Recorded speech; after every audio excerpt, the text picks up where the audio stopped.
मुख्यमंत्री डॉक्टर मोहन यादव ने इंदौर में ब्रिक्स देशों के कृषि मंत्री और विदेशी प्रतिनिधियों का स्वागत किया। इस दौरान उन्होंने प्रतिनिधियों के सम्मान में आयोजित रात्रि भोज कार्यक्रम में हिस्सा लिया और उनसे सौहार्दपूर्ण संवाद किया। वहीं राज्यसभा चुनाव में भाजपा की तीनों सीटों पर जीत को लेकर मुख्यमंत्री ने खुशी जताई और कांग्रेस को आत्ममंथन की सलाह दी। इंदौर में आयोजित ब्रिक्स देशों के कृषि मंत्रियों और विदेशी प्रतिनिधियों के सम्मेलन के दौरान मुख्यमंत्री डॉक्टर मोहन यादव ने अतिथियों का आत्मीय स्वागत किया। मध्य प्रदेश सरकार की ओर से आयोजित सम्मान भोज में शामिल होकर मुख्यमंत्री ने प्रतिनिधियों से विभिन्न विषयों पर चर्चा की। मुख्यमंत्री ने कहा कि प्रधानमंत्री नरेंद्र मोदी के नेतृत्व में भारत वैश्विक सहयोग को नई दिशा दे रहा है और अंतर्राष्ट्रीय मंचों पर अपनी मजबूत पहचान बना रहा है।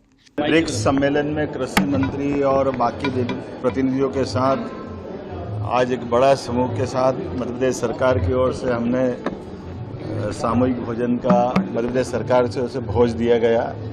यशस्वी प्रधानमंत्री के नेतृत्व में वैश्विक स्तर पर अलग अलग सभी देशों के साथ संबंध बनाते हुए एक दूसरे की अनुकूलता का लाभ ले। ऐसे समय में कृषि सेक्टर हमारा खासकर एग्रीकल्चर ईयर हमने डिक्लेयर किया। स्वाभाविक रूप से इस माध्यम से कृषि मंत्रियों का और कृषि से जुड़े हुए विद्वानों का एक बड़ा सम्मेलन है, जिसमें माननीय कृषि मंत्री भारत सरकार अध्यक्षता करेंगे भारत सरकार की ओर से। और हम उम्मीद करेंगे हमारे परस्पर सभी देशों के साथ, वैसे तो भारत का भाव है वसुधैव कुटुंबकम, हम तो समूची वसुधा को एक कुटुंब की तरह लेते हैं।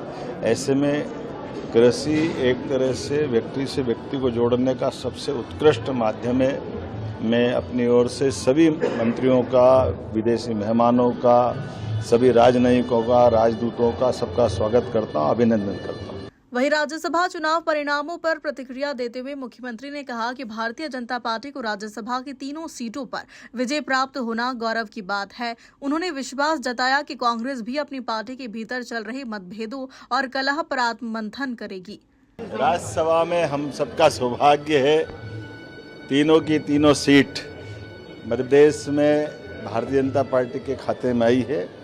हमारा सौभाग्य यशस्वी प्रधानमंत्री के नेतृत्व में जब हमने बीते समय मध्य प्रदेश में सरकार बनाई थी और 29 की 29 लोकसभा सीटें जीती थी। अब ये बड़े रिकॉर्ड बने जो भविष्यतः संभवतः एक तरह से हमारे सबके लिए गौरव करने वाले भी हैं। और एक और बात है कि लोकतंत्र के अंदर जब हमारे साथ जनता के साथ व्यवस्थाओं का, खास करके हमारी राजनीतिक विरासत पे लोगों का भरोसा बढ़ता है तो सब प्रकार की अनुकूलता रहती है। और ऐसे में कांग्रेस की अंदरूनी जो कलह रही है, मैं उम्मीद करूंगा कांग्रेस अपना आत्ममूल्यांकन करे। Bureau report.